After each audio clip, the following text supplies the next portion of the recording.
주옵시고 다시 한번 주님의 영광을 드러내는 귀한 결단의 삶을 살 수 있는 능력을 허락하여 주옵소서. 주님 사랑의 역사로 세우신 생명나무 교회에 속회를 묶어주셨으니 교회의 봉사자로 가정과 사회의 일꾼으로 맡은 책임을 지혜롭고 충실하게 감당하게 하옵소서. 사랑에 메말라가는 이 세대에 우리를 위해 죽기까지 섬김의 본을 보여주신 주님을 본받아 허락하신 일들을 사랑과 헌신으로 감당하는 지혜로운 속회가 되게 하옵소서. 항상 말씀 묵상과 기도에 힘쓰는 경건한 성도들이 되게 하셔서 속회를 통한 구원의 역사로 교회가 더욱 부흥되고 지역사회가 변화되는 역사가 일어나게 하옵소서. 권능의 주님, 주님께서 특별한 사랑으로 세우신 이구영 목사님, 이원균 목사님, 또 유문은 전도사님, 최민 전도사님, 능력에 능력을 다하시고 하나님을 향해 품은 소망들마다 다 이루어지도록 영육간에 강건케 하시고 갑절의 축복을 허락해 주옵소서. 담임 목사님, 특별히 말씀 선포하시는 곳마다 구원의 역사가 일어나게 하시고 5대양 6대주의 선교의 비전을 품는 곳마다 전능하신 하나님께서 그 길을 인도하여 주시고 역사하여 주옵소서. 이를 위해 기도 후원, 물질 후원에 인색하지 않는 성도들로서 지금은 선교국이 11나라이지만 더 나아가서 한 성도가 한 나라 선교 후원을 할 수 있는 믿음을 허락하옵소서. 주님, 이 나라가 성실한 사람들로 가득한 나라가 되게 하옵소서. 위정자들이 진리 안에서 국민을 위해 최선을 다하여 노력하며 자신의 직분의 정직과 성실과 지혜로서 충실하여 하나님과 사람 앞에 결코 부끄러움이 없고 이웃의 유익을 위하여 서로 헌신하는 국민이 되게 하옵소서. 전능하신 주님, 세상을 녹일 듯한 여름의 무더위가 하나님을 향한 사랑과 복음에 대한 열정으로 변하게 하셔서 주님이 명령하시는 열매를 거두도록 성령으로 채워 주시옵소서. 다가오는 추석 명절에도 항상 넘치도록 필요를 채워주시는 하나님 은혜에 감사드릴 수 있게 하오며 함께 모이는 가족, 친척들이 하나님께 예배드리는 가정이 늘어나게 하옵소서. 이 시간 말씀 선포하실 이원규 목사님께 능력을 더하셔서 우리 모두가 새롭게 변화되게 하시고 주님께 헌신을 다짐하는 귀한 시간 되게 하옵소서. 속회마다 계획한 추의 사업과 사랑으로 섬기는 봉사를 통해 더욱 부흥되고 성숙하게 하옵소서. 이 모든 말씀 예수 그리스도의 이름으로 기도하옵나이다. 아멘.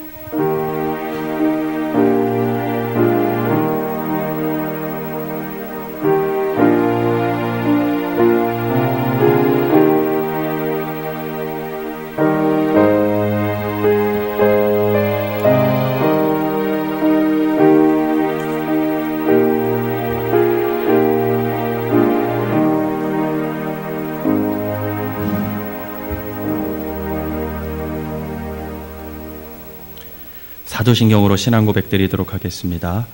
전능하사 천지를 만드신 하나님 아버지를 내가 믿사오며 그 외아들 우리 주 예수 그리스도를 믿사오니 이는 성령으로 잉태하사 동정녀 마리아에게 나시고 본디오 빌라도에게 고난을 받으사 십자가에 못 박혀 죽으시고 장사한 지 사흘 만에 죽은 자 가운데서 다시 살아나시며 하늘에 오르사 전능하신 하나님 우편에 앉아 계시다가 저리로서 산자와 죽은 자를 심판하러 오시리라.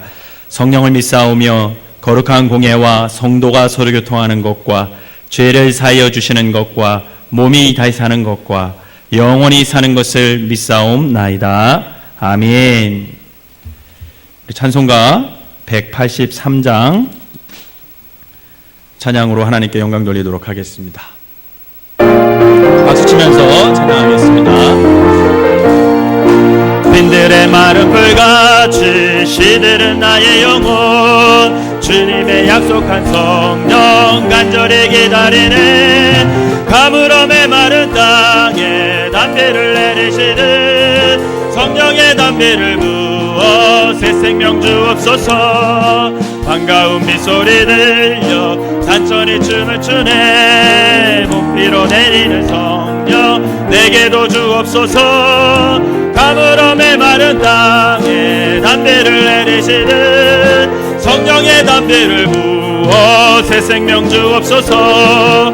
절 따라 우로를 내려 조목이 무성하니 갈급한 내 심령 위에 성령을 부으소서. 가물어 메마른 땅에 담비를 내리시듯 성령의 담비를 부어 새 생명 주옵소서. 참되신 사랑의 언약 어길 수 있사오랴. 오늘의 흡족한 은혜 주실 줄 믿습니다.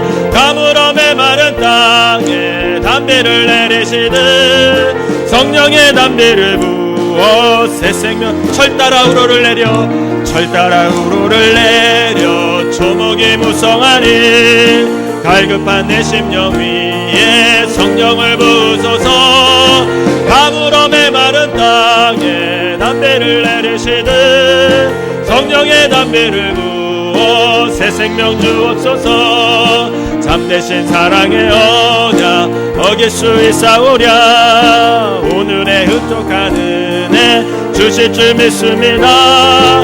가물어 메마른 땅에 담비를 내리시듯 성령의 담비를 부어 새 생명 주옵소서. 아멘.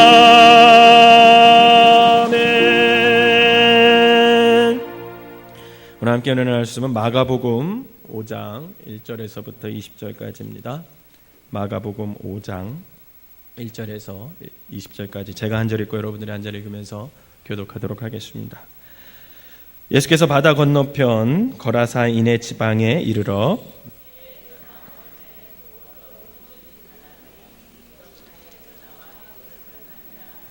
그 사람은 무덤 사이에 거처 하는데 이제는 아무도 그를 쇠사슬로도 맬 수 없게 되었으니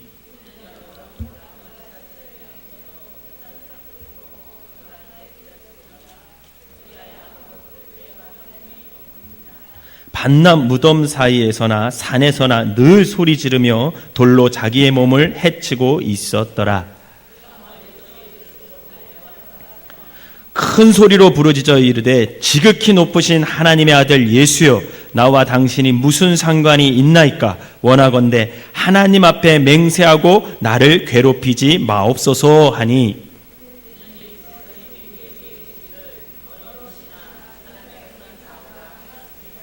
이에 물으시되 내 이름이 무엇이냐? 이르되 내 이름은 군대니 우리가 많음이니이다 하고 마침 거기 돼지의 큰 떼가 산 곁에서 먹고 있는지라.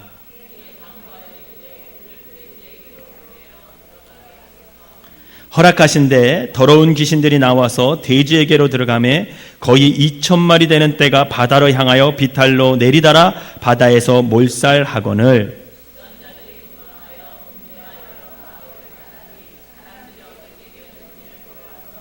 예수께 이르러 그 귀신 들렸던 자 곧 군대 귀신 짚혔던 자가 옷을 입고 정신이 온전하여 앉은 것을 보고 두려워하더라.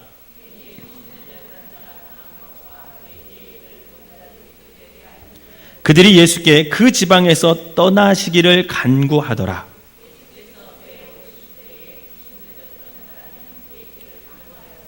허락하지 아니하시고 그에게 이르시되 집으로 돌아가라. 주께서 내게 어떻게 큰 일을 행하사 너를 불쌍히 여기신 것을 내 가족에게 알리라 하시니 그가 가서 예수께서 자기에게 어떻게 큰 일을 행하셨는지를 데가볼리에 전파하니 모든 사람이 놀랍게 여기더라. 아멘.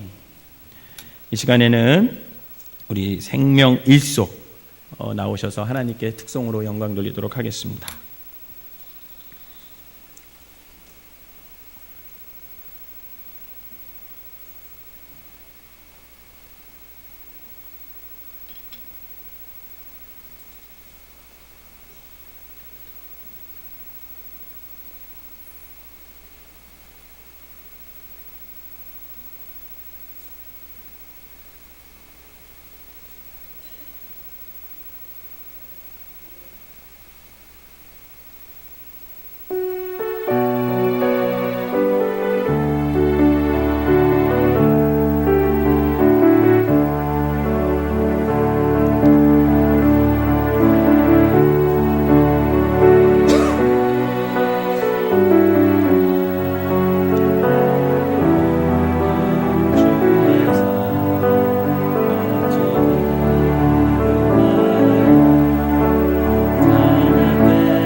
찬양하겠습니다. 사랑 없는 거리에 나 험한 산길 헤맬 때 주의 손을 굳게 잡고 찬송하며 가리라. 아멘. 기도하겠습니다. 사랑과 은혜의 하나님, 감사를 드립니다. 지금까지 인도하신 하나님께 진심으로 감사를 드립니다. 오늘 생명일성을 통해 헌신하게 하시고 찬양으로 영광 돌리게 하시니 또한 감사를 드립니다. 우리 생명일성은 우리 교회에서 가장 어르신들의 모임입니다. 주일마다 점심에 모여 함께 말씀 보고 기도하며 아름답게 모이기를 힘쓰고 있는 속회입니다. 주님께서 이 모임을 축복하셔서 함께 모여 말씀을 나눌 때 말씀을 깨닫는 총명의 은혜를 주시고 교회와 목회자와 성도들을 위해 중보기도 할 때 그 기도가 응답받는 역사가 있게 하여 주시옵소서. 또한 건강의 복을 주시어 성전을 찾는 발걸음이 가볍게 하시고 또한 즐겁게 하셔서 성전에서 늘 거할 수 있는 복을 더하여 주시옵소서. 특별히 몸이 아파서 교회를 나오지 못하시는 분들도 계십니다. 주님께서 불쌍히 여기셔서 노년에 몸이 아픈 것으로 인해 서럽지 않도록 위로하여 주시고 몸은 아파도 늘 천국을 소망하는 믿음으로 마음과 영혼이 늘 평강이 넘치게 하여 주시옵소서. 우리 속회 인도자인 이현영 권사님께 더욱 건강의 복과 영적 풍성함을 주셔서 속도원들을 잘 섬기게 하시고 속도원들 모두에게도 동일한 은혜를 허락하셔서 노년의 삶이 더 아름답고 힘있는 귀한 속회가 되게 하여 주시옵소서. 생명의 성 모든 어르신들께서 늘 교회와 목회자와 성도들을 위해 기도하게 하셔서 생명나무교회의 기도의 불을 늘 지피는 기도의 용사들이 되게 하여 주시옵소서. 오늘 찬양을 받으시고 마음을 받으시고 예배를 받으시는 주님을 찬양하오며 예수님의 이름으로 축복하며 기도하옵나이다. 아멘. 우리 다 함께 격려의 박수로 부탁드리도록 하겠습니다. 감사합니다.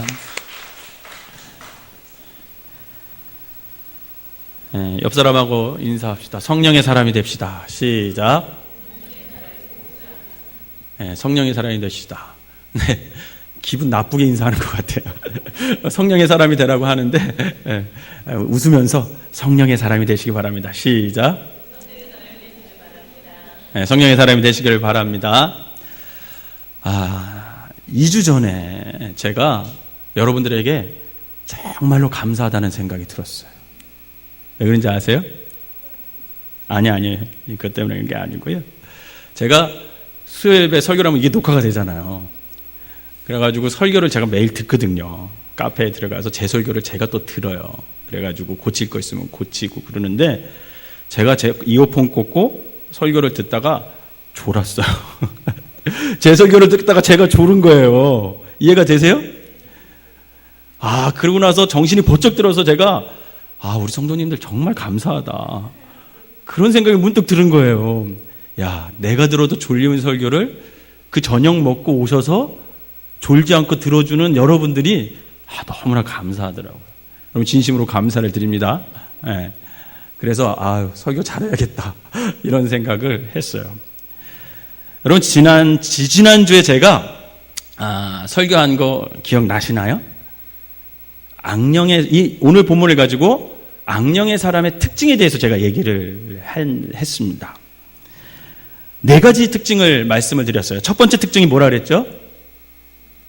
악령이 깨끗하다, 더럽다? 네, 악령은 더럽다고 얘기했어요. 오늘 2절과 8절에 보면 더러운 귀신이라는 말이 2번 나옵니다. 근데 이 더럽다라는 단어는 어떤 위생이나 청결 상태를 얘기하는 게 아니라 그랬죠. 그 본문의 정말 뜻은 뭐냐면 수치를 드러낼 수밖에 없는 이런 뜻을 갖고 있어요. 그렇기 때문에 즉 악령이 하는 일이 뭐냐면 우리를 부끄럽게 만들고 수치스럽게 만드는 것, 그게 악령이 하는 일이라는 거예요. 그러므로 악령은 우리의 가장 부끄러운 모습까지 자꾸만 노출시키는 거죠. 자꾸만. 그렇기 때문에 우리가 자꾸만 부끄러운 생각을 하고 부끄러운 말을 하고 부끄러운 행동을 하고 이러면 그 뒤에 악령이 그 사람을 조종하고 있다라고 생각하면 된다라는 거예요. 그게 첫 번째 악령의 특징이에요. 자꾸만 우리를 더럽게 만든다는 거죠. 두 번째 특징이 뭐냐라고 했을 때 악령의 사람은 끊임없이 어떻게 한다 그랬어요? 방황한다 그랬어요. 방황한다고. 귀신 들린 사람은요, 오늘 보니까 집을 떠나 살아요. 그는 일정한 주거지가 없습니다. 그는 정처 없이 방황하고 있어요. 삶의 자리가 없어요. 유다서 1장 6절에 보면 이런 말씀이 있습니다. 한번 같이 읽어볼까요? 유다서 1장 6절 시작. 또 자기 주의를 지키지 아니하고 자기 처소를 떠난 천사들을 큰 날의 심판자까지 영원한 결박으로 흑암에 가두셨으며. 여러분, 오늘 이 본문에서 자기 처소를 떠난 천사들이란 말 있잖아요. 여러분, 마귀가 자기 처소를 떠난 천사가 마귀가 된 거예요. 여러분, 이 말은 결국 천사들이 자기 사명을 감당하지 않고 하나님께서 그 천사에게 준 사명을 감당하지 않고 그 자리를 이탈하잖아요. 그럼 마귀가 되는 거죠. 이처럼 악령은 하나님이 인간에게 허락하신 삶의 자리를 자꾸만 이탈하게 만듭니다. 이것이 바로 악령이 하는 일이에요. 그래서 오늘 본문에 악령의 포로가 된 이 거라사이는 그가 있어야 할 삶의 자리에 있지 못합니다. 그래서 집에 거하지도 못하고 교회 공동체에 거하지도 못하고 늘 무덤 사이에서 산에서 이리저리 떠돌면서 그렇게 살아가는 거예요. 마찬가지로 여러분, 정도의 차이는 있어도 우리 그리스도인들이 삶의 목표를 상실하고 방황할 때 그 배후에 언제나 악령의 역사가 있다는 사실을 우리가 기억해야 합니다. 그래서 성도가 성도로서의 삶을 살지 않고 세상과 더불어 죄와 더불어 살아간다면 그 삶의 배후에 악령의 역사가 있다라는 것입니다. 또한 남편의 자리를 떠나고 또 아내의 자리를 지키지 않고 부모의 자리를 지키지 않고 자녀로서의 도리를 지키지 않는 것, 여러분, 그 모든 배후에는 악령의 역사가 있다라는 거죠. 우리 옆 사람에게 성도의 삶의 자리를 꼭 지킵시다. 시작. 여러분, 성도로서 여러분들에게 하나님께서 줄로 재어진 그 구역, 거기서 사명을 감당하시기를 주님의 이름으로 부탁을 드립니다. 세 번째로 특징이 뭐냐면 악령은 사람을 어떻게 한다 그랬어요? 파괴한다 그랬어요. 파괴한다 그랬어요. 악령은요, 자신의 포로가 된 사람을 결국은 파괴합니다. 그런데 처음부터 누군가를 파괴한다고 말하지 않아요. 이 악령은 처음에는 어떻게 합니까? 오히려 내가 너에게 영광을 주겠다, 그렇게 악령은 유혹하며 다가오죠. 그러나 사람이 그 유혹에 넘어가면 결국 악령의 포로가 되면 악령이 우리를 높이는 것이 아니라 결국은 그 사람을 파괴한다라는 거예요. 오늘 본문에 악령에 사로잡힌 사람의 모습이 어떠합니까? 5절을 한번 같이 읽어보도록 하겠습니다. 시작. 밤낮 무덤 사이에서나 산에서나 늘 소리 지르며 돌로 자기의 몸을 해치고 있었더라. 아멘. 여러분 보세요. 결국 악령이 자신 스스로를 파괴하게 합니다. 그래서 정도의 차이는 있겠지만 우리가 자신을 학대하고 깊은 연문에 빠지고 또 남과 비교해서 자기의 어떤 자존감을 낮추고 그러면서 우울하게 하고, 여러분 이거 그 뒤에 악령이 역사하는 겁니다. 저와 여러분들은 하나님의 자녀임을 믿으시길 바랍니다. 하나님의 자녀는 하나님이 축복한 길로 인도해 주시게 돼 있어요. 결국은 여러분 믿으시기를 바랍니다. 네 번째로 악령의 특징이 뭐냐면 악령은 종교적이라고 그랬어요. 여러분 종교적이라는 것은 우리를 구속한다, 묶어버린다, 그런 뜻이 있어요. 여러분 그러나 예수 그리스도의 복음은 저와 여러분들을 구속하는 것이 아니라 언제나 자유케 함을 믿으시기를 바랍니다. 요한복음 8장 32절이에요. 한번 읽어볼까요? 큰 소리로 시작. 진리를 알지니 진리가 너희를 자유롭게 하리라. 아멘. 믿으시기를 바랍니다. 사랑하는 성도 여러분, 그리스도인이 된다는 말은 진리 안에서 자유인이 된다는 거예요. 그래서 죄에 묶여 살지 않아요. 율법에 묶여 살지 않습니다. 그러므로 우리는 그리스도인이 되어야 돼요. 단순히 종교인이 되면 안 됩니다. 그리스도인이 돼야 돼요. 저와 여러분은 그리스도 안에서, 성령 안에서 주님과 더불어 교제하며 살아가면서 우리의 삶에 말할 수 없는 자유와 영광을 드러내며 살아야 된다는 것입니다. 그런데 악령은 우리를 찾아와서 자꾸만 우리를 종교적으로 모습으로 바뀌게 만들어요. 그래서 우리를 자꾸 구속하려고 그러고 우리를 억압하려고 그러고 묶어놓고 막 그럽니다. 여러분, 악령은 우리가 가진 신앙의 내용이 때 상당한 지식을 가지고 있어요. 어쩌면 우리보다 악한 영들은요, 더 많은 성경적인 지식, 하나님에 대한 지식을 가지고 있습니다. 오늘 7절에도 보면 악령은 예수님을 향해서 뭐라고 그래요? 하나님의 아들이십니다, 이렇게 얘기해요. 많이 들어보셨죠? 이 고백. 누가 한 거예요? 고백이에요. 베드로가 한 고백이에요. 악령도 예수님이 하나님의 아들이라는 걸 알았어요. 이 말은 뭐냐면 예수님이 신성을 갖고 있다는 것을 알았다라는 거예요. 그러나 마귀가 가지고 있는 이 예수님에 대한 지식은 그 예수님을 내가 믿겠다거나 어떤 주님을 사랑하겠다거나 섬기겠다 하는 그런 차원의 믿음, 그런 차원의 지식이 아니라는 거죠. 이것은 하나님과는 전혀 상관없는 종교적인 지식이에요. 오늘 본문에 귀신 들린 자가 그가 이렇게 외칩니다. 나와 당신과 무슨 상관이 있습니까? 여러분, 이렇게 외쳐요. 이 말이 무슨 말입니까? 마귀는 지금 예수님이 하나님이 아들이라는 걸 알아요, 몰라요? 알아요. 오늘 본문에 나오잖아요. 당신이 하나님의 아들입니다. 알아요.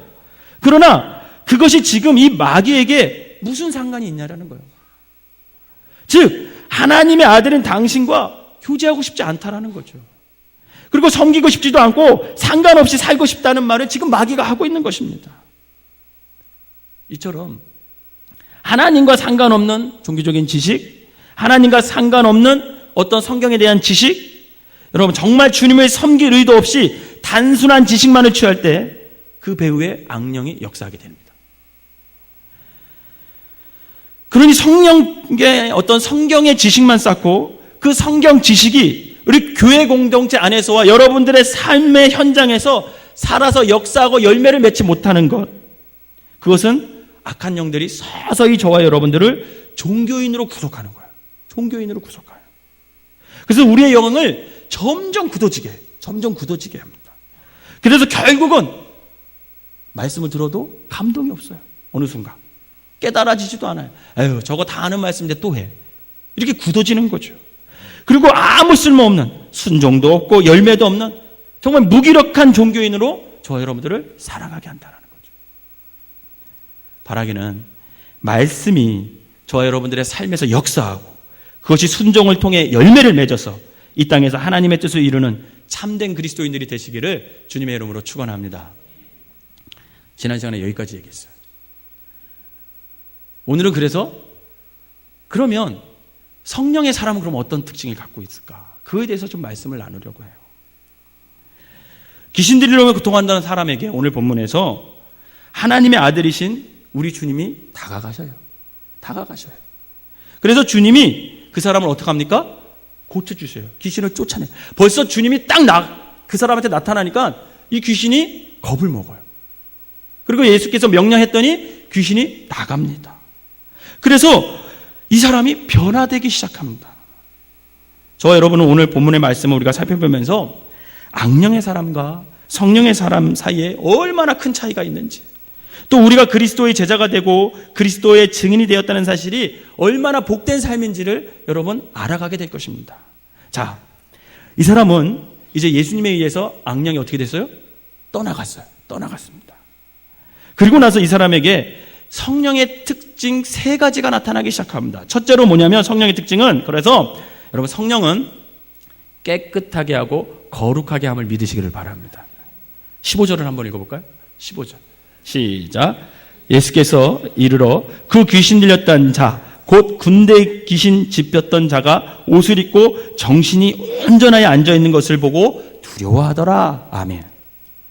여러분, 귀신이 나가자마자 지금 이 사람이 어떻게 됐습니까? 옷을 입었대요. 그동안 옷을 벗고 살았거든요. 옷을 입고 정신이 온전해졌다라는 거죠. 이 악령이 이 사람을 부끄럽게 만들고 그동안은 더럽혔지만 주님께서 역사하셨더니 악령이 떠나가고 이 사람이 거룩하게 되고 깨끗하게 됐다는 거예요. 즉 성령의 사람은 정신과 몸이 깨끗한 사람이에요. 그래서 여러분 늘 생각이 바릅니다. 여러분 성령 충만한 사람은요, 생각이 긍정적이고요, 생각이 바른 생각을 해요. 또한 말씀 중심으로 생각하고 주님의 뜻이 무엇인지를 늘 생각합니다. 그게 성령의 사람의 특징이에요. 그리고 어떤 모습이 하나님과 사람 앞에서 부끄러운 모습인지 그거를 알게 돼요. 그래서 그 부끄러운 모습을 의의 옷으로 자신의 부끄러운 모습을 자꾸만 가리려고 하는 노력을 한다는 거예요. 그래서 주님의 의를 닮아가려고 늘 말씀 가운데 거하며 살아가려고 합니다. 바라기는 이러한 모습이 저와 여러분들에게 있어지시기를 바랍니다. 이런 모습이 우리 안에 있잖아요. 그럼 우리는 성령의 사람이에요. 내가 자꾸만 바른 생각을 하려고 하고, 내가 자꾸만 말씀대로 생각하려고 하고, 어떤 상황과 선택의 순간에 하나님의 뜻이 무엇이지? 말씀은 어떻게 말씀하고 있지? 이거부터 시작하는 사람. 여러분, 이 사람이 성령의 사람임을 믿으시기를 바랍니다. 둘째로 성령의 사람은 안정을 시킵니다. 안정적이에요. 평안해요. 성령은 방황을 중단시키고 그 사람이 꼭 있어야 할 자리에 그 사람을 세워주십니다. 믿으시길 바랍니다. 여러분, 귀신 들렸던 자가 정신이 온전해져서 오늘 본문에 앉은 모습을 한번 보세요. 전에는 어디에서 방황했습니까? 무덤 사이에서 방황했어요. 산에서 방황했어요. 그런데 지금 그는 비로소 자기의 삶의 자리를 찾았습니다. 그래서 성령의 사람은 자신의 삶의 자리를 소중히 여기고 거기서 자신의 사명을 감당하려는 마음이 자꾸만 일어나는 거예요. 사랑하는 성도 여러분, 성도로서의 본분을 잘 지키며 살아가시기를 주님의 이름으로 축원합니다. 여기 서 있는 목사인 저는 늘 목사로서 그 사명을 다하며 살아가야 됩니다. 저뿐이겠습니까? 여러분들도 마찬가지죠. 우리 장로님들은 그만큼 더 믿음과 사랑과 겸손과 기도와 헌신으로 교회 공동체에서 장로님으로서의 자리를 지켜야 됩니다. 권사님들도 그 자리에 합당한 신앙의 모습을 보여주셔야 합니다. 집사님들도 그 자리에 합당한 헌신과 열심히 그 집사님 안에 있어야 돼요. 그것이 자리를 지키는 거예요. 그뿐이겠습니까? 남편으로서 자리를 지켜야 하고, 가정에서는 또 아내로서 자리를 지켜야 합니다. 부모로서의 자리가 있고 자녀로서 자리가 지켜야 할 자리가 있는 거예요. 그 각자의 자리를 지키는 사람이 성령의 사람이고, 결국 하나님은 그 사람을 통해 그 가정을 세우고 교회 공동체를 세우고 그 사람이 가는 곳마다 하나님의 일에 쓰임받는 놀라운 역사를 이루어 가시는 겁니다.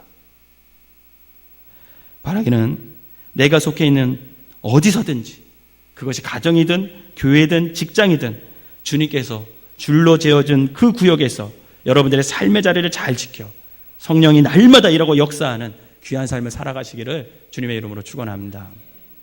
세 번째로, 성령의 사람은 사람을 세워갑니다. 사람을 세워요. 그리고 그 사람으로 하여금 참된 삶을 살아가게 해요. 여러분, 오늘 본문에 이 사람을 한번 보세요. 자기를 파괴하던 사람이 이제 자기를 건설해 가고 있습니다.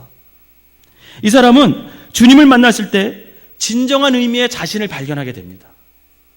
온전한 인격 회복이 이루어지면서 여러분, 그가 무엇을 해야 될지를 알아요. 그게 어디서부터 시작됐습니까? 주님을 만난서부터 그것이 회복되는 거예요. 그래서 자신을 주님과 함께 좀 있게 해주십시오 라고 부탁을 합니다. 18절을 한번 읽어볼까요? 18절 시작. 예수께서 배에 오르실 때에 귀신 들렸던 사람이 함께 있기를 간구하였더라. 예수님을 만나 온전하게 된 이 사람이 주님과 함께 있기를 간구했다라는 거예요. 내가 주님과 함께 있기를 원합니다. 여러분, 이 고백이 여러분들에게 있어지시기를 바랍니다.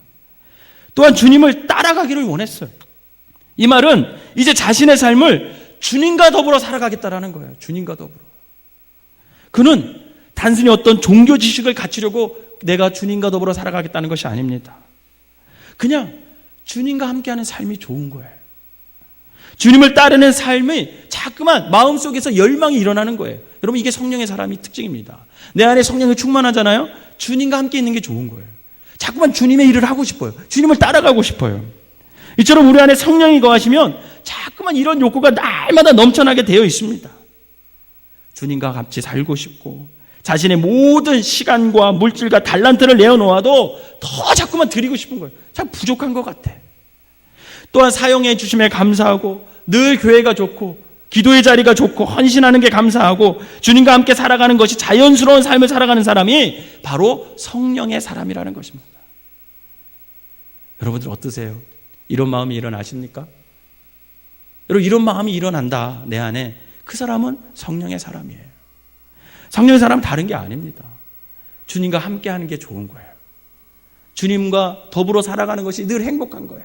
그래서 교회 오는 게 좋고, 그래서 기도하는 것이 좋고, 그래서 신앙공동체에 같은 성도들과 함께 더불어 살아가는 것이 좋고, 여러분, 그런 마음과 그런 열망이 자꾸만 일어나는 사람, 그 사람이 성령 충만한 사람임을 믿으시기를 바랍니다. 사랑하는 성도 여러분, 이렇게 성령은 우리를 거룩하게 하는 영이에요. 그리고 우리를 깨끗하게 하십니다. 그리고 우리의 방황하는 발걸음을 중단시키고 이제는 있어야 할 삶의 자리를 꼭 지키게 하십니다. 그리고 하나님께서 허락하신 삶의 자리에서 아주 최선을 다해서 성실하게 힘을 다해서 살아갈 수 있는 능력을 주님이 공급해 주십니다. 뿐만 아니라 우리의 인격을 회복시키고 진정한 삶을 건설하게 하는 거죠. 그리고 우리로 하여금 이제 주님과 함께 살아가는 삶을 자꾸만 열망을, 그것을 주시는 것이 바로 성령의 사람의 특징이에요. 이처럼 성령의 사람은 악령에 사로잡혔을 때와 정반대의 삶을 살아가게 되어 있습니다. 악령과 성령은 공존할 수가 없어요. 여러분, 중간 없습니다. 그런데 예수께서 오늘 보니까 귀신을 쫓아내고 사람을 변화시켰을 때 여러분, 동네 사람들이 어떤 반응을 보였는지 우리가 주목해 볼 필요가 있어요. 17절을 한번 읽어볼까요? 17절 시작. 그들이 예수께 그 지방에서 떠나시기를 간구하더라. 그럼 이게 이해되십니까? 성령의 역사가 일어났어요, 거기서. 그래서 귀신 들린 자가 고침을 받았어요. 그런데 사람들은 그것을 보고 예수님께서 자기의 동네에서 떠나가시기를 간구했대요. 여러분 같으면 어떻게 하겠어요? 여러분들의 삶에 주님이 찾아오셨어요. 가정에 찾아오셨어요. 우리 교회 공동체에 찾아오셨어요. 그래서 기적을 보여주셨어요. 귀신들이 낫게 했고 병을 낫게 해줬어요. 그럼 여러분 같으면 어떻게 하겠습니까? 주님, 같이 살읍시다. 여러분, 베드로도 그랬잖아요. 변화산에 올라가서 너무 좋으니까, 주님과 함께 있는 게 너무 좋으니까 초막셋을 짓고 여기서 같이 살자고요. 그게 보통 사람들의 마음이잖아요. 우리 같으면 이 놀라운 기적을 일으킨 분을 왕으로 모시고 살기 좋은 공동체로 만들고자 애썼을 것입니다. 그런데 참 이상하게도 이 동네 사람들은 예수께서 좀 떠나가십시오, 이렇게 광고를 해요. 더 이상 그 마을에 머물지 말라고 말합니다. 왜냐하면 그들은 이 주님의 위대하신 권능을 보고 두려웠어요. 귀신이 쫓겨날 때 돼지 2,000마리가 바다에서 몰살하는 사태가 일어났습니다. 여러분, 이 광경을 본 동네 사람들은 아마 이렇게 생각했을 거예요. 야, 큰일 났다. 예수께서 이 마을에 계속 있었다가는 어떻게 될까? 우리 동네 돼지가 남아나지 않겠구나. 여러분, 그 동네에 귀신 들린 사람이 한 명만이었을까요? 10사람이면 몇 천 마리가 되는 거예요? 2만 마리인가요? 어떻게 돼? 이런 생각을 하게 되는 거예요. 숫자적으로 계산이, 경제적인 계산을 하게 되는 거예요. 기적 앞에서, 치유 앞에서 그 사람들은 경제적인 지금 손익분기점을 따지고 있는 겁니다. 그 사람들은 돼지에 대한 집착 때문에 사람을 새롭게 하고 사람을 구원하는 그 주님을 거절하고 있습니다. 그래서 이 사람들 결국은 주님을 찾아와서 이 동네를 떠나가 주십시오. 제발 좀 떠나가 주십시오. 그렇게 얘기하는 거예요. 그런데 이 사람들만 이럴까요? 이 동네 사람들만 그런 반응을 보일까요? 아닙니다. 지금도 많은 교회를 다니는 사람도 이 동네 사람들과 같은 반응을 보이고 있다는 게 문제예요. 사랑하는 성도 여러분, 세상에서 얻는 아주 사소한 유익 때문에 주님을 거절하고 있지는 않은지 저와 여러분들의 삶을 한번 돌아볼 필요가 있습니다. 세상의 물질에 대한 욕심 때문에 성령의 역사를 차단하고 있지는 않은지 한번 깊이 생각해 볼 필요가 있어요. 본문에서와 같이 주님의 은혜를 누릴 기회를 상실하는 어리석음을 오늘날 우리도 자행하고 있음을 볼 때 참으로 안타까울 때가 너무나 많이 있습니다. 세상 것 때문에 구원을 포기하고 말씀을 저버리고 주님과 함께하기를 거부하는 삶이야말로 세상에서 가장 불쌍한 사람들이라는 거죠. 어떤 사람들은 은혜 받기를 두려워하는 사람이 있습니다. 은혜 받기를 사모하는 사람들도 있어요. 근데 은혜 받기를 두려워하는 사람들도 있어요. 왜요? 은혜 받으면 자기의 시간을 하나님께 다 드릴까 봐. 자기가 가진 모든 재산을 하나님께 다 드릴까 봐. 여러분, 그것이 두려운 사람이 있어요. 제가 그렇게 얘기하는 사람 봤어요. 목사님, 제가 은혜 받으면요, 제 시간이 없을 것 같아요. 제 모든 것을 다 드릴 것 같아요. 그럼 제가 뭐라고 하는지 아십니까? 은혜 받으시라고. 은혜 받아도 그런 일이 안 일어날 거라고. 은혜 받는 게 중요하다고. 바랑이는 이런 어리석은 선택을 하지 않기를 주님의 이름으로 부탁을 드립니다. 자, 그럼 새롭게 된 삶을 향한 주님의 마지막 명령이 오늘 본문에 뭘까요? 귀신 들렸던 사람이 고침을 받고 해야 할 아주 중요한 일을 19절에 말씀하고 있습니다. 19절을 한번 읽어볼까요? 시작. 허락하지 아니하시고 그에게 이르시되 집으로 돌아가 주께서 네게 어떻게 큰 일을 행하사 너를 불쌍히 여기신 것을 내 가족에게 알리라 하시니. 아멘. 여러분, 이 사람에게 주어진 명령은 주께서 너에게 어떻게 큰 일을 행하셨는지를 너가 가족에게 알리라는 겁니다. 그런데 이 사람은 가족에게 알린 게 아니에요. 가족에게뿐만 아니라 그 마을 사람들에게 다 알렸어요. 얼마나 그 감동이 컸는지. 여러분, 예수님을 구주로 영접했을 때 주께서 나에게 어떻게 큰 일을 행하셨는지, 내가 예수 그리스도와 만나면서 내 삶에 어떤 변화가 일어났는지를 이웃에게 알리는 것, 여러분, 그게 뭐예요? 전도죠. 그게 간증이에요. 여러분, 이런 전도와 간증이 넘치시기를 바랍니다. 사랑하는 성도 여러분, 주님이 우리에게 찾아오신 일에 여러분 막 감사가 넘쳐지십니까? 감사 안 하시나 보네. 아멘. 여러분, 주님이 여러분들을 구원해 주신 거 감사하십니까? 감사하시길 바랍니다. 구원받으면 얼마나 감사해요. 하나님의 영광이 임해서 저와 여러분들의 삶을 조금씩 변화시키는 것, 여러분, 그게 감사하십니까? 여러분, 감사하시기를 바랍니다. 한꺼번에 변하지는 않지만 그래도 주님이 나를 조금씩 변화시키잖아요.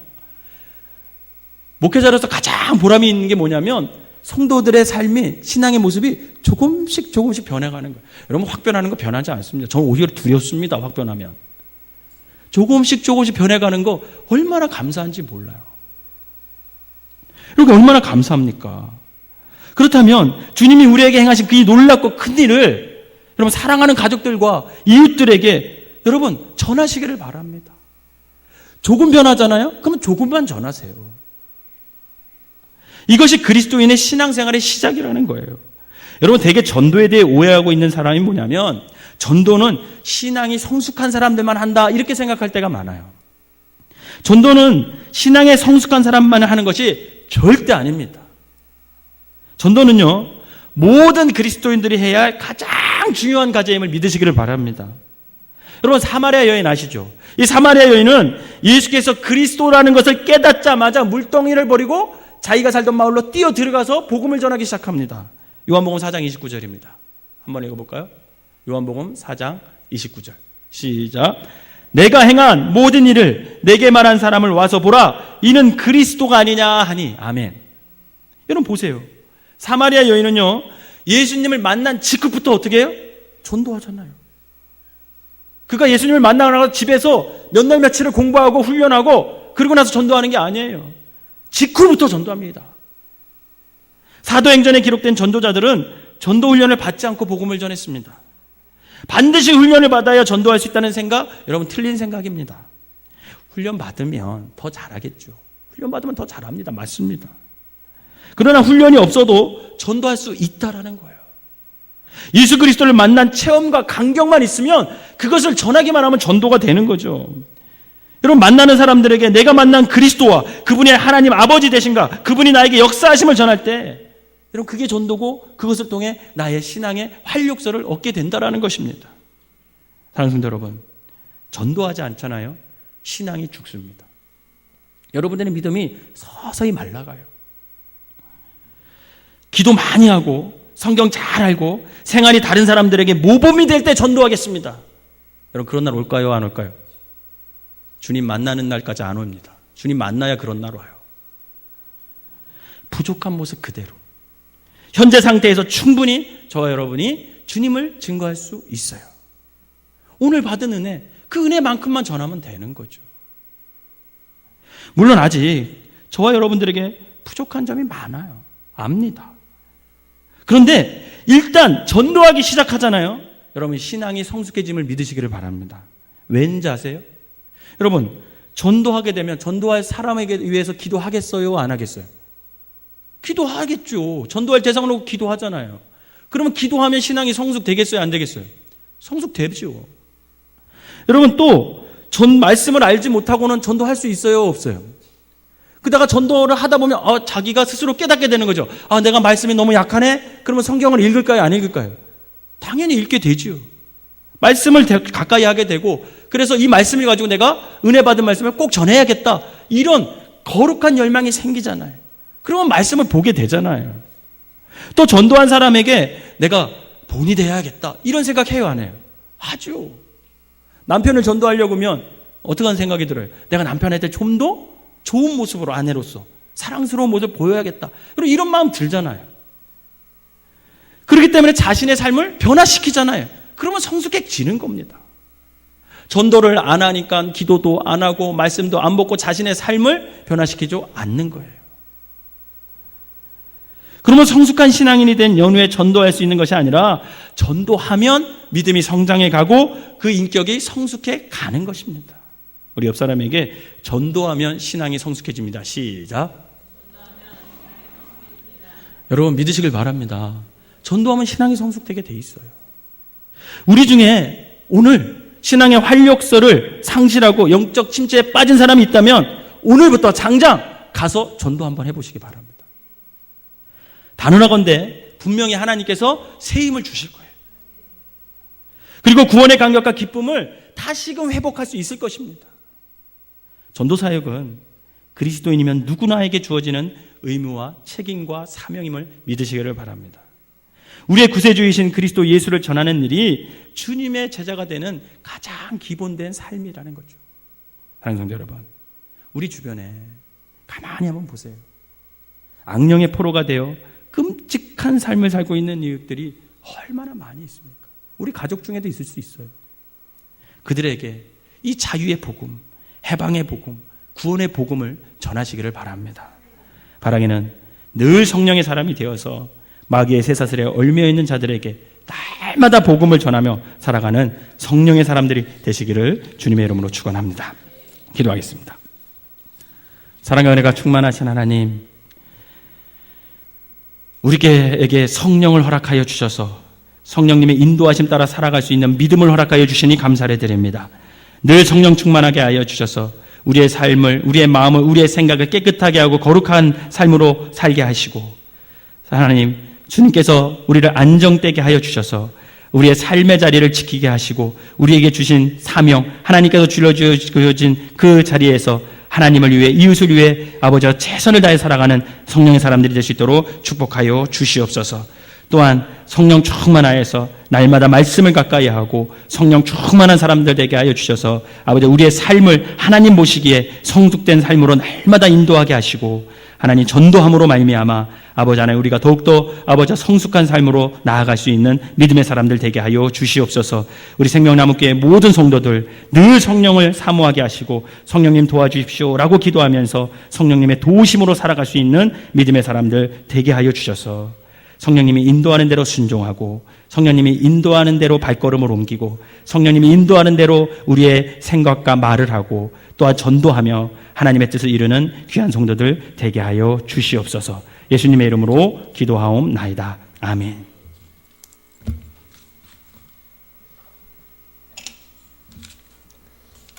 귀한 말씀 감사합니다. 큰 은혜가 되는 줄로 믿습니다. 우리 임은성 권사님은 이제 내일 모레 퇴원하실 것 같아요. 담석 수술 하신 거 잘 아물어가고 있어서 내일 모레면 퇴원하실 것 같아서 말씀드리고 오셔서 기도해 주셔서 너무 감사합니다. 오늘 찬송가 301장 찬양한 후에 함께 기도했으면 좋겠는 제목들이 있습니다. 우리 장기적으로 병원에 계신 분들이 몇 분 계세요. 우리 최현우 장로님하고 김목관 성도님, 또 우리 이재원 집사님 어머님 병원에 계시고, 우리 아마 또 박재성 집사님 어머니 병원에 계시고 언제 퇴원할지 기약도 없는 긴 병원 생활을 하셔야 되는 분들을 위해서 오늘 기도 같이 했으면 좋겠습니다. 우리 홍은주 집사님 오랜 투병 생활 하는데 위해서 또 기도해 주시기를 부탁을 드립니다. 하나만 더 기도 부탁을 드리고 싶은 것은 추석 명절이 되니까 어떤 분이